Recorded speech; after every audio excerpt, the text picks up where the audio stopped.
നമസ്കാരം. Middle east ന്യൂസിലേക്ക് എല്ലാ പ്രിയപ്പെട്ട പ്രേക്ഷകർക്കും സ്വാഗതം. ആദ്യം നോക്കാം തലക്കെട്ടുകൾ. നിമിഷപ്രിയയുടെ മോചനത്തിനായി നയതന്ത്ര നീക്കങ്ങൾ സജീവമാക്കി ഇന്ത്യ. യമനുമായി അടുത്ത ബന്ധം പുലർത്തുന്ന ഇറാനെ മധ്യസ്ഥ ശ്രമത്തിൽ പങ്കാളിയാക്കി.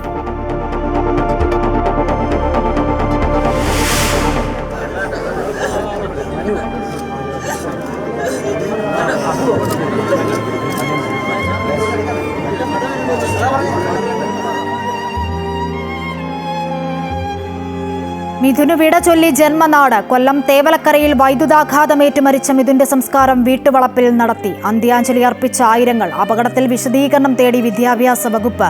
സ്കൂൾ മാനേജർക്ക് നോട്ടീസ് നൽകി.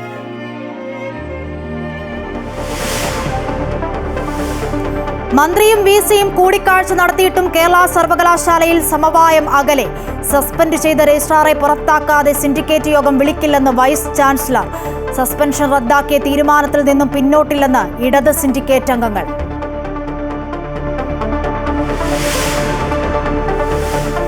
ശബരിമല ട്രാക്ടർ യാത്രയിൽ ADGP MR അജിത് കുമാറിന് വീഴ്ച പറ്റിയെന്ന് DGPയുടെ റിപ്പോർട്ട്. ആഭ്യന്തര സെക്രട്ടറിക്ക് റിപ്പോർട്ട് കൈമാറി. ആരോഗ്യ കാരണങ്ങളാലാണ് ട്രാക്ടറിൽ യാത്ര നടത്തിയതെന്ന് ADGP. ഇനി ആവർത്തിക്കരുതെന്ന് കർശന നിർദ്ദേശം നൽകി DGP.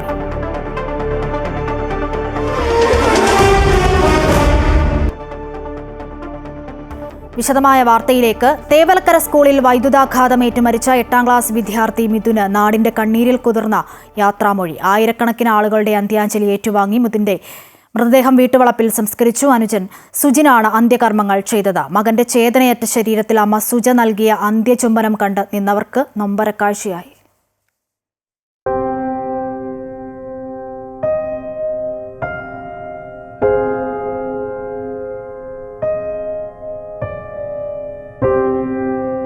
തേവലക്കര ബോയ്സ് ഹൈസ്കൂളിലെ പൊതുദർശനത്തിനു ശേഷം വിലാപയാത്രയായാണ് മിഥുന്റെ മൃതദേഹം വിളന്തറയിലെ വീട്ടിലെത്തിച്ചത്. വിദേശത്തായിരുന്ന അമ്മ സുജ നെടുമ്പാശ്ശേരി വിമാനത്താവളത്തിലെത്തിയ ശേഷം ഈ സമയം വീട്ടിലേക്കുള്ള യാത്രയിലായിരുന്നു. 2 ദിവസങ്ങൾക്ക് മുൻപ് ഈ വീട്ടിൽ നിന്നായിരുന്നു കളിച്ചിരികളോടെ മിഥുൻ സ്കൂളിലേക്ക് പോയത്. എന്നാൽ ചേതനയേറ്റ് മിഥുൻ അവസാനമായി വീട്ടിലേക്കെത്തിയ കാഴ്ച ഹൃദയഭേദകമായിരുന്നു. അലമുറയിട്ട് കരഞ്ഞ് അച്ഛനും അമ്മുമ്മയും ബന്ധുക്കളും നാട്ടുകാരും. അല്പസമയം കഴിഞ്ഞപ്പോൾ അമ്മ സുജയും എത്തി.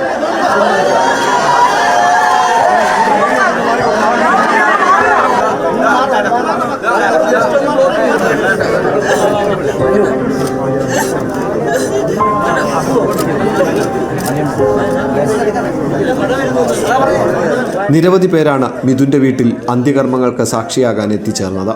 സ്കൂളിലെ അധ്യാപകരും സഹപാഠികളും നാട്ടുകാരും പിന്നെ വാർത്തകളിലൂടെ അറിഞ്ഞ് ദൂരെ നിന്നെത്തിയവരും. നാടൊന്നാകെ മിഥുന്റെ വീട്ടിലേക്ക് ഒഴുകിയെത്തിയതോടെ ആ വീടും നാടും കണ്ണീർ കടലായി. പ്രിയമകന് അന്ത്യചുംബനം നൽകി അമ്മയും അച്ഛനും. തുടർന്ന് വീടിന് സമീപത്തെ പ്രത്യേകം ഒരുക്കിയയിടത്ത് സംസ്കാരത്തിനായുള്ള ഒരുക്കങ്ങൾ പൂർത്തിയാക്കി. അനുജൻ സുജിനാണ് അന്ത്യകർമ്മങ്ങൾ ചെയ്തത്.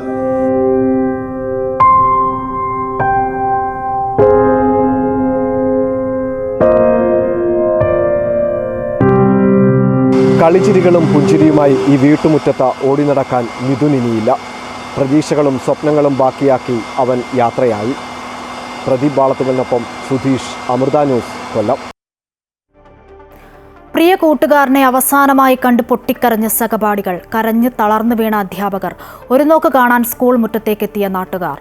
ഏറെ വികാരഭരിതമായിരുന്നു മിഥുന്റെ മൃതദേഹവുമായുള്ള അവസാന യാത്രകളും പൊതുദർശനവും. അമ്മ വരുന്നതും കാത്ത് മിഥുന്റെ മൃതദേഹം കഴിഞ്ഞ 2 ദിവസമായി ശാസ്താംകോട്ട താലൂക്ക് ആശുപത്രി മോർച്ചറിയിൽ സൂക്ഷിച്ചിരിക്കുകയായിരുന്നു. വിലാപയാത്രയായി മൃതദേഹം 10:30 സ്കൂൾ മുറ്റത്തേക്ക് പൊതുദർശനത്തിനായി എത്തിക്കുമെന്നായിരുന്നു ആദ്യം തീരുമാനിച്ചിരുന്നത്. എന്നാൽ വിലാപയാത്ര കടന്നുവന്ന വഴികളിലൊക്കെയും മിഥുനെ കാണാനായി നാട്ടുകാർ കാത്തുനിന്നു. പലയിടത്തും വാഹനം നിർത്തി കാത്തുനിന്നവർക്ക് കാണാൻ അവസരം നൽകി. തീരുമാനിച്ചതിലും 1 മണിക്കൂർ വൈകിയാണ് സ്കൂളിലേക്ക് വിലാപയാത്രയ്ക്ക് എത്തിച്ചേരാനായത്.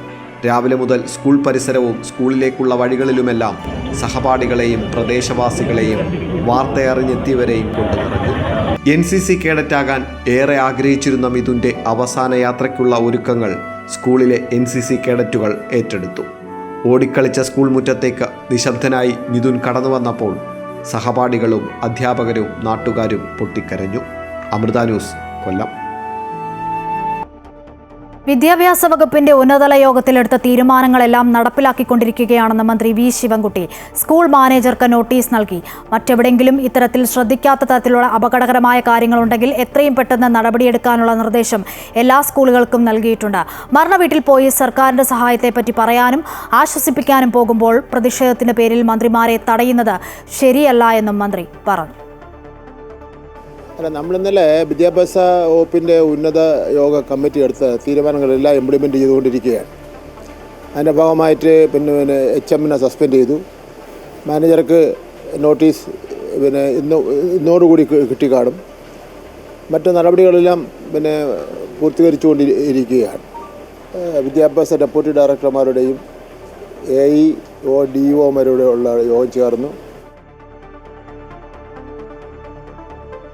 മിഥുന്റെയും ബിന്ദുവിന്റെയും എല്ലാം മരണം സർക്കാർ സംവിധാനത്തിന്റെ അനാസ്ഥയാണ് വെളിവാക്കുന്നതെന്ന് BJP സംസ്ഥാന അധ്യക്ഷൻ രാജീവ് ചന്ദ്രശേഖർ.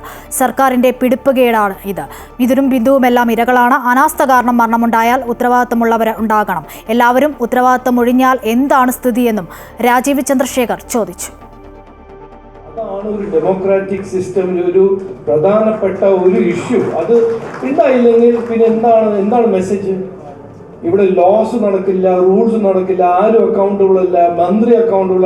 ഉത്തരവാദിത്തം എന്ന് പറഞ്ഞാൽ ഡെമോക്രസിയുടെ ഒരു കോഴ്സ്, ഒരു റിക്വയർമെന്റ് ആണ്.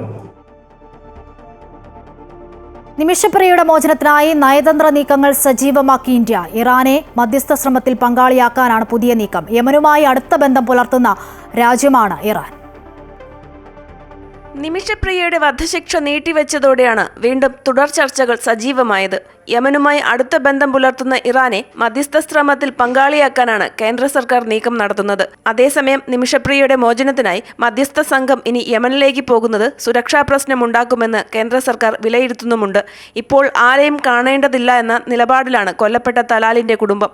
അത്തരമൊരു സാഹചര്യത്തിൽ മധ്യസ്ഥ സംഘത്തെ യമനിലേക്ക് അയക്കുന്നത് വെല്ലുവിളിയാണെന്നാണ് കേന്ദ്ര സർക്കാർ നിലപാട്.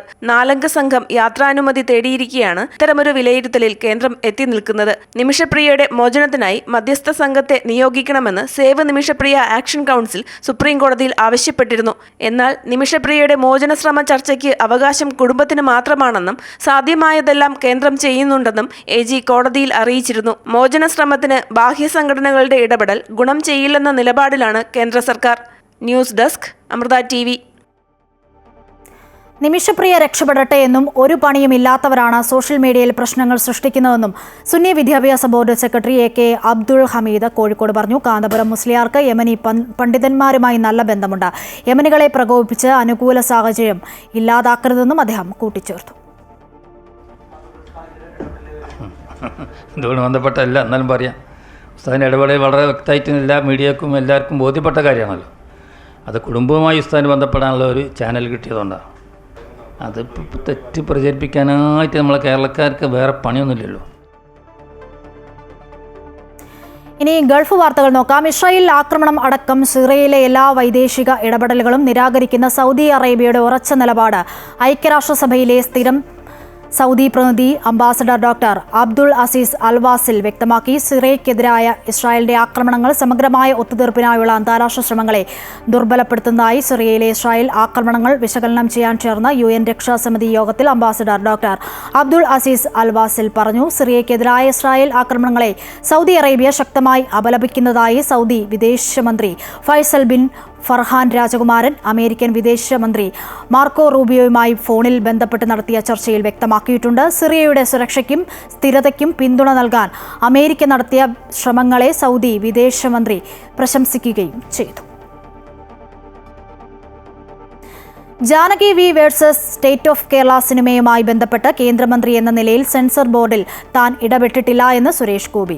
സിനിമയുടെ പ്രൊമോഷനുമായി ബന്ധപ്പെട്ട് ദുബായിലെത്തിയ അദ്ദേഹം മാധ്യമപ്രവർത്തകരോട് സംസാരിക്കുകയായിരുന്നു. സിനിമ മുന്നോട്ട് വെക്കുന്ന വിഷയങ്ങൾ പരിഗണിച്ചാൽ ഇതൊരു പ്രൊപ്പഗൻഡ മൂവിയാണെന്നും അദ്ദേഹം പറഞ്ഞു.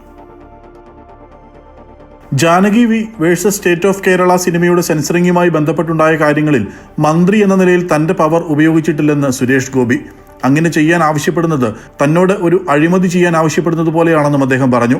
സംവിധായകൻ പത്മകുമാർ ഉൾപ്പെടെ പലർക്കും കിട്ടാത്ത പരിഗണന കേന്ദ്രമന്ത്രി അഭിനയിക്കുന്നത് കൊണ്ട് ഈ സിനിമയ്ക്ക് കിട്ടണമെന്ന് ആവശ്യപ്പെടുന്നത് ശരിയല്ല. 2018 ഈ സിനിമയുടെ കഥ പൂർത്തിയാകുമ്പോൾ മുതൽ ഇതിലെ കഥാപാത്രത്തിന്റെ പേര് ജാനകി എന്ന് തന്നെയാണ്. സിനിമ മുന്നോട്ട് വയ്ക്കുന്ന വിഷയങ്ങൾ പരിഗണിച്ചാൽ JSK ഒരു പ്രൊപ്പഗാൻഡ മൂവി തന്നെയാണെന്നും അദ്ദേഹം വ്യക്തമാക്കി.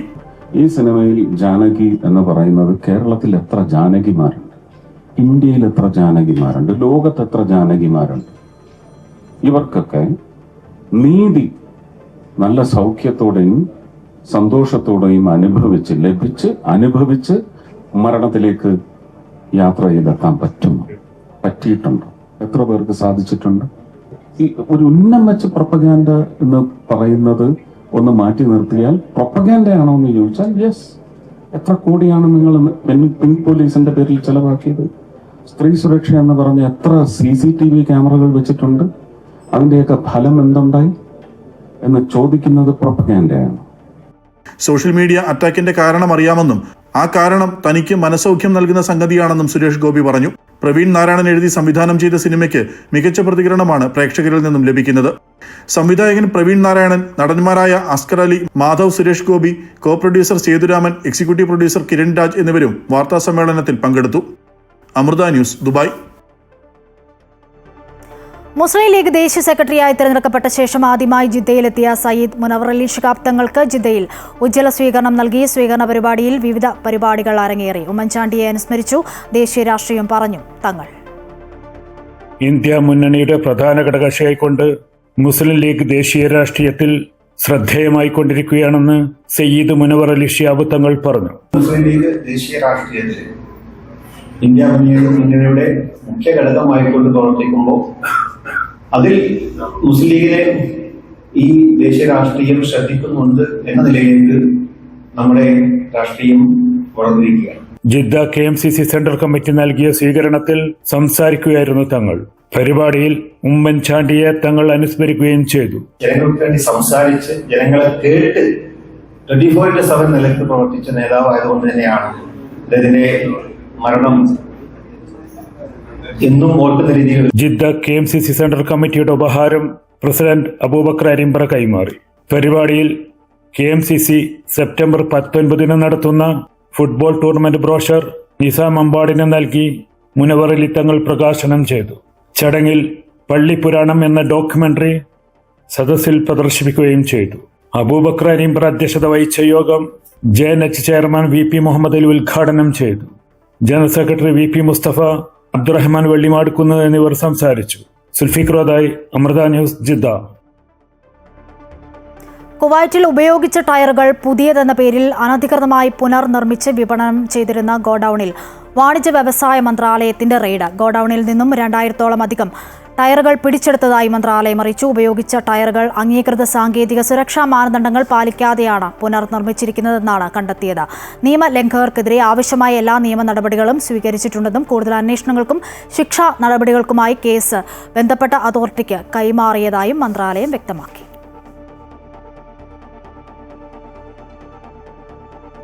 കുവൈറ്റിലെ ഏകദേശം 70 തെരുവുകൾക്കും റോഡുകൾക്കും സ്ക്വയറുകൾക്കും നിലവിലുള്ള പേരുകൾ തന്നെ തുടരുമെന്ന റിപ്പോർട്ട്. അതേസമയം 591 റോഡുകളുടെ പേരുകൾ മാറ്റുമെന്നും എന്നാൽ അവയുടെ നമ്പറുകൾ നിലനിർത്തുമെന്നും അധികൃതർ അറിയിച്ചു. മന്ത്രിസഭാ തീരുമാനങ്ങളുമായി യോജിക്കുന്നതിനായാണ് ഈ ഭേദഗതി. നിയമവകുപ്പിൽ നിന്നും ലഭിച്ച നിയമപരമായ അഭിപ്രായത്തിന് അനുസൃതമായി മുനിസിപ്പൽ കൗൺസിൽ പ്രമേയം ഭേദഗതി ചെയ്യണമെന്ന് മുനിസിപ്പാലിറ്റി വ്യക്തമാക്കിയിട്ടുണ്ട്. ഈ മാറ്റങ്ങൾ നഗരാസൂത്രണത്തിനും തിരിച്ചറിയൽ എളുപ്പമാക്കുന്നതിനും സഹായിക്കുമെന്നാണ് പ്രതീക്ഷ.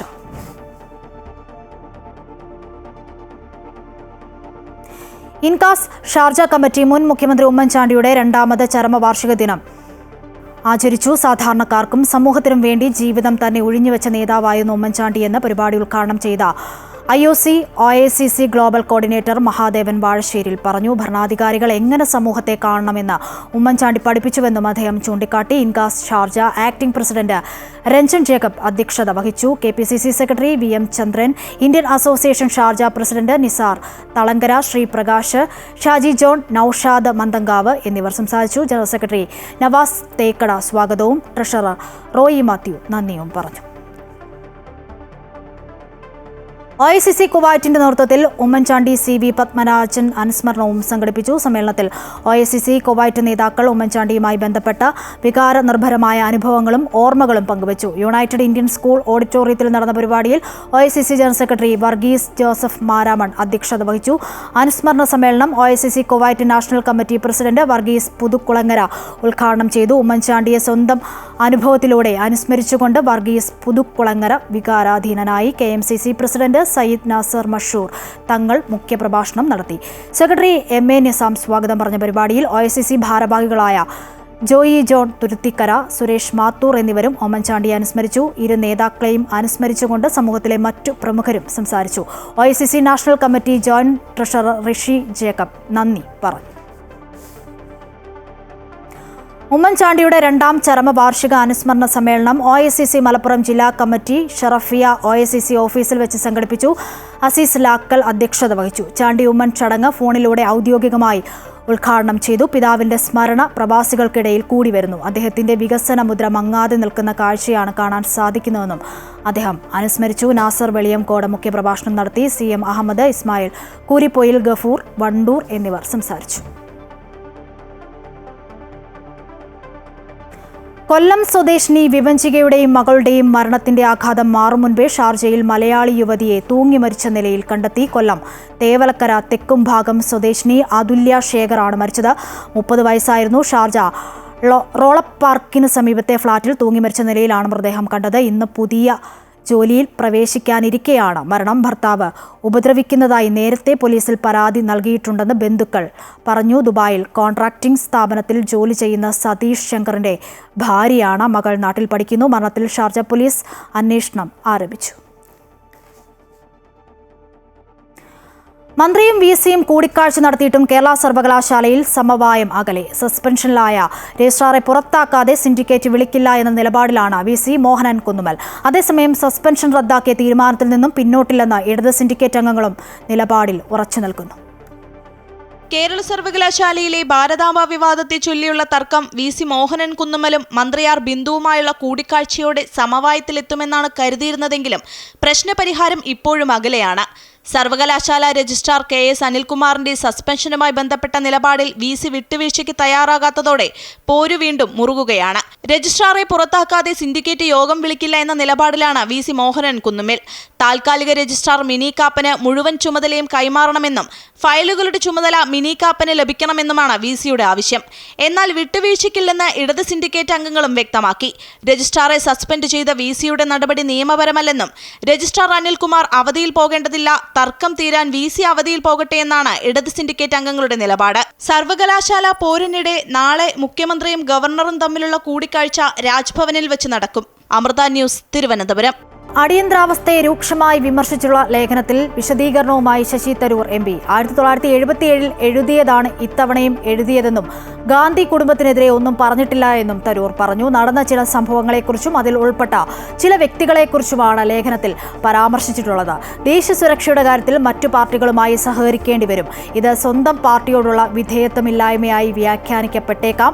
പലരും തന്നെ വിമർശിക്കുന്നുണ്ട്. എല്ലാ ഇന്ത്യക്കാർക്കും വേണ്ടിയാണ് താൻ സംസാരിച്ചതെന്നും തന്റെ പാർട്ടിക്കാർക്ക് വേണ്ടി മാത്രമല്ലെന്നും അദ്ദേഹം പ്രതികരിച്ചു. ക്രിസ്മസ് പരീക്ഷാ ചോദ്യപേപ്പർ ചോർച്ച കേസിൽ ചോദ്യപേപ്പർ ഫോട്ടോ എടുത്തു നൽകിയ അധ്യാപകൻ പിടിയിൽ. മലപ്പുറം എയ്ഡഡ് സ്കൂൾ അധ്യാപകനായിരുന്ന വെന്നിയൂർ സ്വദേശി സൈനുൽ ആബിദീനാണ് അറസ്റ്റിലായത്. കേസിലെ 5ാം പ്രതിയാണ് സൈനുൽ ആബിദീൻ. പ്രതിയെ കോടതിയിൽ ഹാജരാക്കി റിമാൻഡ് ചെയ്തു. മലപ്പുറം അൺഎയ്ഡഡ് സ്കൂളിലെ അധ്യാപകനായിരുന്ന സൈനുൽ ആബിദീൻ കഴിഞ്ഞ കുറച്ചു മാസങ്ങളായി ഒളിവിൽ കഴിയുകയായിരുന്നു. മുൻകൂർ ജാമ്യാപേക്ഷ ഹൈക്കോടതി തള്ളിയതിനെ തുടർന്നാണ് പ്രതി കേസ് അന്വേഷിക്കുന്ന കോഴിക്കോട് ക്രൈംബ്രാഞ്ചിന് മുമ്പിൽ ഹാജരായത്. യൂട്യൂബ് ചാനൽ വഴി ചോദ്യപേപ്പർ ചോർത്തിയ കൊടുവള്ളിയിലെ MS സൊല്യൂഷൻസിന്റെ CEOക്ക് ചോദ്യപേപ്പർ ഫോണിൽ ഫോട്ടോ എടുത്ത് അയച്ചു കൊടുത്തത് സൈനുൽ ആബിദീൻ ആണെന്നാണ് കണ്ടെത്തൽ. ചോദ്യപേപ്പറിന്റെ ഫോട്ടോ എടുത്ത മൊബൈൽ ഫോൺ നഷ്ടപ്പെട്ടതായി പ്രതി അന്വേഷണ സംഘത്തോട് പറഞ്ഞു. അതേസമയം കേസിൽ ഇപ്പോൾ ആകെ അറസ്റ്റിലായത് 5 പേരാണ്. മറ്റു പ്രതികളായ കൊടുവള്ളി സ്വദേശി മുഹമ്മദ് ഷുഹൈബ്, മലപ്പുറം കോൽമണ്ണ സ്വദേശി T ഫഹദ്, കോഴിക്കോട് പാവങ്ങാട് സ്വദേശി CK ജിഷ്ണു എന്നിവർ നേരത്തെ അറസ്റ്റിലായിരുന്നു. സംസ്ഥാനത്തെ പൊതുവിദ്യാഭ്യാസ പരീക്ഷകളുടെ ചോദ്യപേപ്പറുകൾ ചോർത്തി MS സൊല്യൂഷൻസ് എന്ന സ്ഥാപനത്തിന്റെ യൂട്യൂബ് ചാനൽ വഴി സംരക്ഷണം ചെയ്തു പണമുണ്ടാക്കിയെന്നാണ് case. Amrita news, Kozhikode. Online betting ആപ്പുകളുമായി ബന്ധപ്പെട്ട് കള്ളപ്പണം വെളുപ്പിക്കൽ കേസിൽ ഗൂഗിളിനും മെറ്റയ്ക്കും ഇഡിയുടെ നോട്ടീസ്. ഈ കമ്പനികളുടെ പ്ലാറ്റ്ഫോമുകളിൽ ഓൺലൈൻ ചൂതാട്ട പരസ്യങ്ങൾ വരുന്നതുമായി ബന്ധപ്പെട്ടാണ് നടപടി. ഓൺലൈൻ ബെറ്റിംഗ് ആപ്പുകൾക്കെതിരെ രാജ്യത്ത് കടുത്ത നടപടികൾ തുടരുന്നതിന്റെ ഭാഗമായാണ് നോട്ടീസ്. കള്ളപ്പണം വെളുപ്പിക്കൽ നിരോധന നിയമപ്രകാരമാണ് ഇഡി വിവരങ്ങൾ തേടിയത്. ഓൺലൈൻ ചൂതാട്ട പരസ്യങ്ങളിലൂടെ ലഭിച്ച വരുമാനം, പരസ്യങ്ങൾ പ്രസിദ്ധീകരിച്ചതിന്റെ മാനദണ്ഡങ്ങൾ, ബെറ്റിംഗ് ആപ്പുകളുമായുള്ള ബന്ധം തുടങ്ങിയ കാര്യങ്ങളിൽ വിശദീകരണം നൽകാനാണ് നിർദ്ദേശം. ഈ കേസിൽ നേരത്തെ ചില വ്യക്തികളെയും സ്ഥാപനങ്ങളെയും ഇഡി ചോദ്യം ചെയ്തിരുന്നു. അഹമ്മദാബാദ് വിമാന അപകടത്തിന് പിന്നിലെ കാരണങ്ങളുമായി ബന്ധപ്പെട്ട മാധ്യമ വാർത്തകൾ തള്ളി US ട്രാൻസ്പോർട്ടേഷൻ സേഫ്റ്റി ബോർഡ്. വിമാന അപകടത്തിലെ ഇന്ധന നിയന്ത്രണ സ്വിച്ചുകൾ ഓഫ് ചെയ്തത് ക്യാപ്റ്റനാണെന്ന റിപ്പോർട്ടുകളാണ് തള്ളിയത്. അപകടത്തിന്റെ പ്രാഥമിക കണ്ടെത്തലുകൾ AIB പങ്കുവച്ചിട്ടുണ്ടെങ്കിലും അതിലുള്ള സാധ്യതയും കാരണവും നിർണ്ണയിക്കുന്ന അന്തിമ റിപ്പോർട്ട് പ്രസിദ്ധീകരിക്കാൻ 1 വർഷമോ അതിൽ കൂടുതലോ കാലതാമസമെടുത്തേക്കും. പ്രാഥമിക റിപ്പോർട്ട് മാത്രമാണ് പുറത്തു വന്നതെന്നും അന്തിമ റിപ്പോർട്ട് വരുന്നതുവരെ കാത്തിരിക്കണമെന്നും transportation safety board chairman Jennifer Homendy. ഇത്തരം അന്വേഷണങ്ങൾ ബുദ്ധിമുട്ടേറിയതും സമയമെടുക്കുന്നതാണെന്നും അവർ വ്യക്തമാക്കി. വിമാനത്തിന്റെ ഫസ്റ്റ് ഓഫീസർ ക്യാപ്റ്റനോട് എന്തിനാണ് ഇന്ധന നിയന്ത്രണ സ്വിച്ചുകൾ ഓഫ് ചെയ്തതെന്ന് ചോദിക്കുന്നതും താൻ ഓഫ് ചെയ്തില്ല എന്ന മറുപടിയുമുള്ള ഓഡിയോ റെക്കോർഡുകൾ പുറത്തുവന്നു എന്നായിരുന്നു മാധ്യമ വാർത്തകൾ. സമീപകാല റിപ്പോർട്ടുകൾ ഊഹാപോഹമെന്നാണ് വിശേഷിപ്പിച്ചത്. ജൂൺ 12 നടന്ന അപകടത്തിൽ 260 പേരാണ് മരിച്ചത്. ബോയിങ് 787 ഡ്രീം ലൈനർ പറന്നുയർന്ന നിമിഷങ്ങൾക്കകം എഞ്ചിൻ പവർ നഷ്ടപ്പെട്ടത് എങ്ങനെയെന്ന് NTSBയുടെ സഹായത്തോടെ ഇന്ത്യയുടെ എയർക്രാഫ്റ്റ് ആക്സിഡന്റ് ഇൻവെസ്റ്റിഗേഷൻ ബ്യൂറോ ഇപ്പോഴും പരിശോധിച്ചുകൊണ്ടിരിക്കുകയാണ്. അന്വേഷണം പുരോഗമിക്കുന്നതിനാൽ തീരുമാനത്തിലേക്ക് തിടുക്കം കൂട്ടരുതെന്ന് എയർ ഇന്ത്യയും AAIBയും അഭ്യർത്ഥിച്ചു. AAIBയുടെ പ്രാഥമിക കണ്ടെത്തലുകൾ പ്രകാരം വിമാനം വായുവിലേക്ക് പറന്നതിന് നിമിഷങ്ങൾക്കുള്ളിൽ 2 ഇന്ധന നിയന്ത്രണ സ്വിച്ചുകൾ കട്ട് ഓഫ് സ്ഥാനത്തേക്ക് തിരിച്ചു. ഇത് എഞ്ചിനുകളിൽ ഇന്ധനം തീർക്കാൻ കാരണമായി. 10 സെക്കൻഡിനുള്ളിൽ സ്വിച്ചുകൾ തിരികെ വന്നെങ്കിലും വിമാനത്തിന്റെ നിയന്ത്രണം വീണ്ടെടുക്കാൻ വളരെ വൈകിയെന്നാണ് കണ്ടെത്തൽ. സ്വിച്ചുകൾ അശ്രദ്ധമായോ മനഃപൂർവ്വമോ അല്ലെങ്കിൽ സാധ്യമായ സാങ്കേതിക തകരാർ മൂലമോ നീക്കിയതാണോ എന്നതിലാണ് ഇപ്പോൾ അന്വേഷകർ ശ്രദ്ധ കേന്ദ്രീകരിക്കുന്നത്. ബോയിങ് 787 വിമാനത്തിലോ അതിന്റെ GE എയ്റോസ്പേസ് എഞ്ചിനുകളിലോ ഇതുവരെ മെക്കാനിക്കൽ തകരാറുകൾ കണ്ടെത്തിയിട്ടില്ല. എന്നാൽ മുൻകരുതൽ നടപടിയായി ഇന്ത്യയിൽ പ്രവർത്തിക്കുന്ന എല്ലാ ബോയിങ് 737, 787 വിമാനങ്ങളിലുള്ള ഇന്ധന സ്വിച്ച് സിസ്റ്റങ്ങൾ പരിശോധിക്കാൻ directorate general of civil aviation ഉത്തരവിട്ടിട്ടുണ്ട്. AAIB പ്രാഥമിക കണ്ടെത്തലുകൾ പങ്കുവച്ചിട്ടുണ്ടെങ്കിലും സാധ്യതയുള്ള കാരണം നിർണ്ണയിക്കുന്നതിനും ശുപാർശകൾ നൽകുന്നതിനും അന്തിമ റിപ്പോർട്ട് പ്രസിദ്ധീകരിക്കാൻ 1 വർഷമോ അതിൽ കൂടുതലോ കാലതാമസം എടുത്തേക്കും. News desk, Amrita TV. ശബരിമലയിലേക്കുള്ള ട്രാക്ടർ യാത്രയിൽ ADGP MR അജിത് കുമാറിന് വീഴ്ച പറ്റിയതായി DGP റവാഡ ചന്ദ്രശേഖറിന്റെ റിപ്പോർട്ട്. ADGPയുടെ വിശദീകരണം തള്ളിക്കൊണ്ടുള്ള റിപ്പോർട്ടാണ് ആഭ്യന്തര സെക്രട്ടറി കൈമാറിയത്. കോടതിയുടെ പരിഗണനയിൽ ആയിരിക്കുന്നതിനാൽ പ്രത്യേക ശുപാർശകൾ ഇല്ലാതെയാണ് റിപ്പോർട്ട് സമർപ്പിച്ചിരിക്കുന്നത് എന്നാണ് സൂചന. ശബരിമലയിൽ നടന്ന നവഗ്രഹ പ്രതിഷ്ഠാ ചടങ്ങിൽ പങ്കെടുക്കുന്നതിനായാണ് ADGP MR Ajith Kumar police ട്രാക്ടറിൽ കയറി സന്നിധാനത്തേക്കും തിരികെ പമ്പയിലേക്കും എത്തിയത്. ഹൈക്കോടതി ഉത്തരവ് ലംഘിച്ച് നടത്തിയ ട്രാക്ടർ യാത്രയുടെ CCTV ദൃശ്യങ്ങൾ കൂടി പുറത്തു വന്ന സാഹചര്യത്തിലാണ് സംസ്ഥാന പോലീസ് മേധാവി ADGP MR അജിത് കുമാറിനോട് വിശദീകരണം തേടിയത്. പമ്പയിൽ നിന്നും സന്നിധാനത്തേക്ക് നടന്നപ്പോൾ കാലുവേദനയെ തുടർന്നാണ് പോലീസ് ട്രാക്ടറിൽ കയറിയതെന്നാണ് അജിത് കുമാറിന്റെ വിശദീകരണം. ചരക്ക് നീക്കത്തിനല്ലാതെ ശബരിമലയിൽ ട്രാക്ടർ ഉപയോഗിക്കരുതെന്ന ഹൈക്കോടതി നിർദ്ദേശം നിലനിൽക്കെയാണ് ഇത് പാലിക്കാൻ ബാധ്യതയുള്ള ഉദ്യോഗസ്ഥൻ കോടതി ഉത്തരവ് ലംഘിച്ചതെന്ന് റിപ്പോർട്ടിൽ പറയുന്നു. 2 വർഷക്കാലം ശബരിമലയിൽ സുരക്ഷാ ചീഫ് കോർഡിനേറ്റർ കൂടിയായിരുന്ന MR അജിത് കുമാറിന് ഇത് അറിവുള്ളതാണ്. എല്ലാ ഉദ്യോഗസ്ഥരും നിയമത്തിനു മുന്നിൽ സമന്മാരാണെന്നും ഇത്തരം സംഭവങ്ങൾ ആവർത്തിക്കാൻ പാടില്ലെന്നും DGP സർക്കാരിന് സമർപ്പിച്ച റിപ്പോർട്ടിൽ പറയുന്നു. വിഷയം ഹൈക്കോടതി ദേവസ്വം ബെഞ്ചിന്റെ പരിഗണനയിലായതിനാൽ ADGPക്കെതിരെ പ്രത്യേക പരാമർശങ്ങൾ റിപ്പോർട്ടിൽ ഉൾപ്പെടുത്തിയിട്ടില്ല. അടുത്തയാഴ്ച ഡിവിഷൻ ബെഞ്ച് വിഷയം പരിഗണിക്കുമ്പോൾ DGPയുടെ റിപ്പോർട്ട് സഹിതമായിരിക്കും സർക്കാർ കോടതിയിൽ വിശദീകരണം നൽകുക. ADGPയും അദ്ദേഹത്തിന്റെ സുരക്ഷാ ഉദ്യോഗസ്ഥരും ട്രാക്ടറിൽ യാത്ര ചെയ്തെങ്കിലും പോലീസ് ഡ്രൈവർക്കെതിരെ മാത്രമാണ് പമ്പ പോലീസ് കേസെടുത്തിരിക്കുന്നത്. ഇക്കാര്യത്തിൽ എന്ത് വിശദീകരണമാകും സർക്കാർ കോടതിയിൽ നൽകുക എന്നതാണ് ഇനി കാണേണ്ടത്. DGPയെ സംരക്ഷിക്കുന്ന നിലപാടാകും സർക്കാർ സ്വീകരിക്കുക എന്നാണ് സൂചന. അമൃത ന്യൂസ്, തിരുവനന്തപുരം. പഹൽഗാം ഭീകരാക്രമണത്തിന് പിന്നാലെ ഇന്ത്യ നടത്തിയ ഓപ്പറേഷൻ സിന്ദൂറിനിടെ 5 യുദ്ധവിമാനങ്ങൾ വെടിവെച്ച് വീഴ്ത്തപ്പെട്ടുവെന്ന US പ്രസിഡന്റ് ഡൊണാൾഡ് ട്രംപിന്റെ അവകാശവാദത്തിന് പ്രധാനമന്ത്രി നരേന്ദ്രമോദി മറുപടി പറയണമെന്ന് പ്രതിപക്ഷം.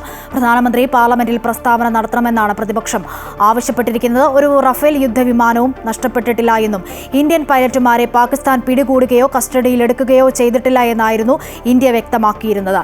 റിപ്പബ്ലിക്കൻ നിയമ വിദഗ്ധരുമായി വൈറ്റ് ഹൌസിൽ നടത്തിയ കൂടിക്കാഴ്ചയ്ക്കിടെയാണ് ട്രംപിന്റെ പരാമർശം. എന്നാൽ ഏതു ഭാഗത്തു നിന്നുമാണ് വെടിവെച്ചിട്ടതെന്ന് സംബന്ധിച്ച കൂടുതൽ വിവരങ്ങൾ ട്രംപ് വെളിപ്പെടുത്തിയിട്ടില്ല. രാമ രാമ രാമ രാമ രാമ രാമ പാഹി മാം. വടക്കൻ മലബാറിൽ ഏറ്റവും കൂടുതൽ പ്രചാരണത്തിലുള്ള നാട്ടുരാമായണമാണ് മാപ്പിള രാമായണം. പണ്ട് വാമൊഴിയായി പാടിയിരുന്ന മാപ്പിള രാമായണം പിന്നീടാണ് മലബാറിന്റെ കാവ്യമായി മാറിയത്. ഇന്ന് മാപ്പിള രാമായണത്തെക്കുറിച്ച് മാത്രം പഠനം നടത്തുന്നവരും ഏറെയാണ്. കേരളത്തിലെ നാട്ടുരാമായണങ്ങളിൽ ഏറ്റവും ജനപ്രീതിയുള്ളതാണ് മാപ്പിള രാമായണം.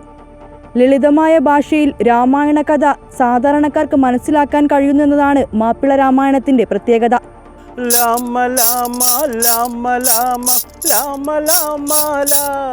രാമായണത്തെക്കുറിച്ചുള്ള ഒരു പ്രാദേശിക വിവരണമാണ് മാപ്പിള രാമായണം. വടക്കൻ മലബാറിലെ മാപ്പിളമാർക്കിടയിൽ വാമൊഴിയായി പ്രചാരത്തിലുണ്ടായിരുന്ന രാമായണ കാവ്യം. കർക്കിടകം കാത്തു കാത്തു കുത്തിരിക്കും പാട്ട്, കാതിരണ്ടിലും കൈവിരലി തോരി കൂട്ടും പാട്ട്. നാട്ടുരാമായണ പാഠങ്ങളിൽ വർഷങ്ങളായി ഗവേഷണവും അവതരണവും നടത്തുന്ന നിരവധി പേർ മലബാറിലുണ്ട്. അതിലൊരാളാണ് കവിയും ഫോക്ലോറിസ്റ്റും ചലച്ചിത്ര ഗാനരചയിതാവുമായ കോഴിക്കോട് എടക്കര സ്വദേശി ഗിരീഷ് ആംബ്ര. മാപ്പിള രാമായണം മലബാറിലെ മാപ്പിള സമൂഹത്തിൻ്റെ തനത് ഭാഷയും നർമ്മബോധവും ഒക്കെ ഉൾച്ചേർന്നിട്ടുണ്ട്. മാപ്പിളപ്പാട്ടിൻ്റെ ലക്ഷണയുക്തികളും സവിശേഷതകളും മാപ്പിള രാമായണം പുലർത്തിപ്പോരുന്നുണ്ട്. നൊസ് ഹസൻ എന്ന നാടോടിയിലൂടെ TH കുഞ്ഞിരാമൻ നമ്പ്യാർക്ക് വാമൊഴിയായി കിട്ടിയ മാപ്പിള രാമായണം പിന്നീട് മലബാർ ഏറ്റുപാടുകയായിരുന്നു. ലങ്കാനാടിലിളങ്കും രാവണ രാജാവിൻ്റെ ലങ്കും തങ്കും പുന്നാര പുതുപെങ്ങളല്ലേ. വടകര വില്യാപ്പള്ളിയിലുള്ള TH കുഞ്ഞിരാമൻ നമ്പ്യാർ എന്ന സഹൃദയനും കലാകാരനും, അദ്ദേഹത്തിലൂടെയാണ് സമൂഹം മാപ്പിള രാമായണത്തെ അറിയുന്നത്. മാപ്പിള രാമായണത്തിൽ വാത്മീകി താടിക്കാരൻ ഔലിയും രാമൻ ലാമനുമാകുന്നു. അങ്ങനെ രാമായണ കഥ വടക്കൻ മലബാറിലെ മുസ്ലിം സമുദായങ്ങൾക്കിടയിലെ അവരുടെ പദപ്രയോഗത്തിലൂടെ മാപ്പിള രാമായണമായി മാറി. രാമായണത്തിന് വിവിധ കാണ്ഡങ്ങളുള്ളതുപോലെ മാപ്പിള രാമായണത്തിന് പ്രധാനമായിട്ടും 5 പാട്ടുഭാഗങ്ങളുണ്ട്. പണ്ട് താടിക്കാരനൗലി പാടി വന്ന പാട്ട് കണ്ടതല്ലേ നമ്മളിൽ രാമായണം കഥ പാട്ട്. ക്യാമറാമാൻ അമർജിത് കൽപ്പറ്റയ്ക്കൊപ്പം വർഷ ഗിരീഷ്, അമൃത ന്യൂസ്, കോഴിക്കോട്. ഇതോടെ ഈ വാർത്താ ബുള്ളറ്റിൻ പൂർണ്ണമാകുന്നു. കൂടുതൽ വാർത്തകൾക്കായി അമൃത ന്യൂസിന്റെ YouTube ചാനൽ സന്ദർശിക്കുക. നമസ്കാരം.